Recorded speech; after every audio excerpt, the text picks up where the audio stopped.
जो beneficiary in eligible थे, जिनको ये पैसा नहीं मिलना चाहिए था, 12,72,000 जो एलिजिबल बेनिफिशरीज थे उनको ये पैसा दिया गया, जिसके कारण 782 करोड़ का अननेसेसरी पेमेंट किया गया। कालिया में जो मेजर फाइंडिंग्स हम लोगों की रही हैं कि गवर्नमेंट ने 6 कंपोनेंट प्लान किए थे इसमें, उसमें से वो केवल, चूंकि प्लानिंग ठीक नहीं थी and they were not really prepared for the scheme, तो वो 6 कंपोनेंट में से केवल 2 कंपोनेंट को ही वो इम्प्लीमेंट कर पाए, जिसमें से 2 कंपोनेंट थे support to cultivators for cultivation and livelihood support for landless agriculture household. 4 जो अदर कंपोनेंट थे, interest free crop loan, financial assistance to vulnerable agriculture household were dropped, and remaining 2 component like insurance support to cultivator and landless agriculture labor and Kalia scholarship were not implemented.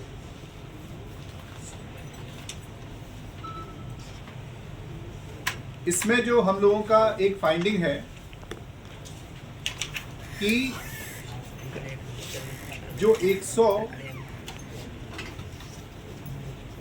12,72,00,000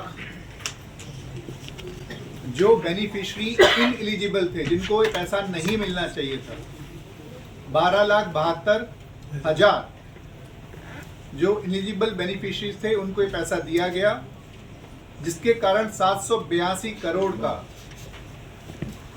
unnecessary payment किया गया और इसके recovery के कोई chances नहीं। दूसरा जो observation है हमारा कि 107 करोड़ रिलीज किए गए 1.28 लाख अकाउंट होल्डर को, जिनके नाम और उनके जो बैंक अकाउंट में नाम थे और जो आधार में जो नाम थे वो डिफरेंट थे।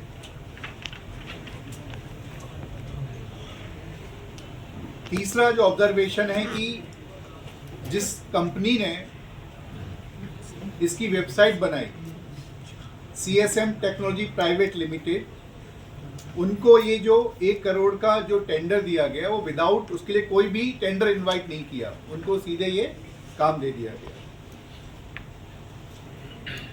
हम लोगों ने ये पाया कि जो डेटाबेस बना हुआ था उसमें इनपुट कंट्रोल या validation in the data entry बिल्कुल नहीं थे, जिससे कारण काफ़ी डुप्लीकेट और जंक एंट्रीज हमको इसमें मिली हैं।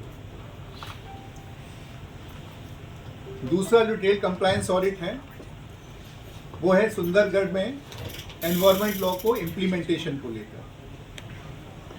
हम लोगों ने 7,238 एम्बिएंट एयर क्वालिटी सैंपल को एनालाइज किया 6 स्टेशन जो डिस्ट्रिक्ट में थे, और हमें मिला कि PM10 और PM25 जो वैल्यूज़ होती हैं 2016 से 2020 में वो बहुत ज़्यादा थी सभी उस सैंपल के। हमें ये मिला कि 2,440 पल्मोनरी केसेस और 61,698 cases of silicosis were detected in the same district, Sundargarh district.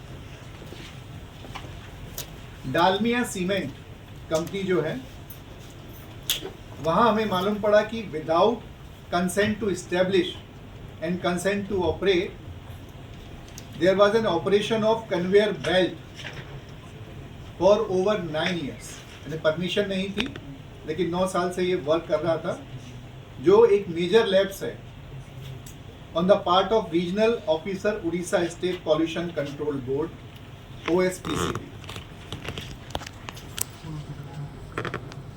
जो पॉल्यूशन हो रहा था, तो there were 1100 renal cases handled by the sub division hospital Bonai due to use of contaminated water of river Brahmini, which flows near Rourkela Municipal Corporation and Rourkela Steel Plant।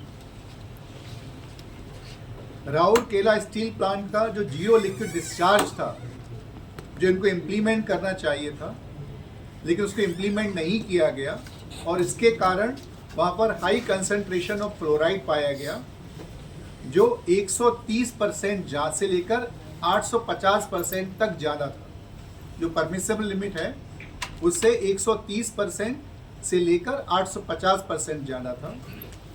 और जो सबसे चौंकाने वाली बात हमें मिली कि concentration of cyanide was 1800% against, यानी कि जो प्रिस्क्राइब लिमिट है 0.2 mg पर लीटर, उसके अगेंस्ट में ये साइनाइड का कंसंट्रेशन 3.6 mg पर लीटर था, मतलब 1800% ज़्यादा।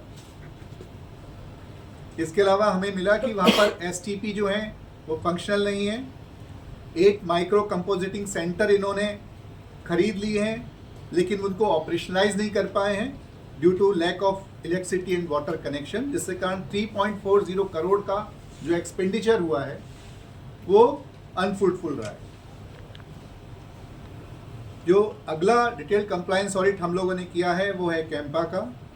उसमें हमें मिला कि स्टेट कैंपा को 9 साल के विलंब के बाद, after delay of 9 year, state Campa को एस्टैब्लिश किया गया। दूसरा, इन 9 केसेस जो हमें डाइवर्जन ऑफ फॉरेस्ट लैंड के जो मिले, जिनको स्टेज 2 और final approval was pending for more than 5 years, department ने NPV of 88 crore was not realised, उन्होंने रियलाइज नहीं कर पाए 88 crore. There was a shortfall in achievement of compensatory afforestation target by 7,000 hectares for diversion of forest land since enactment of the Forest Conservation Act 1980 till date.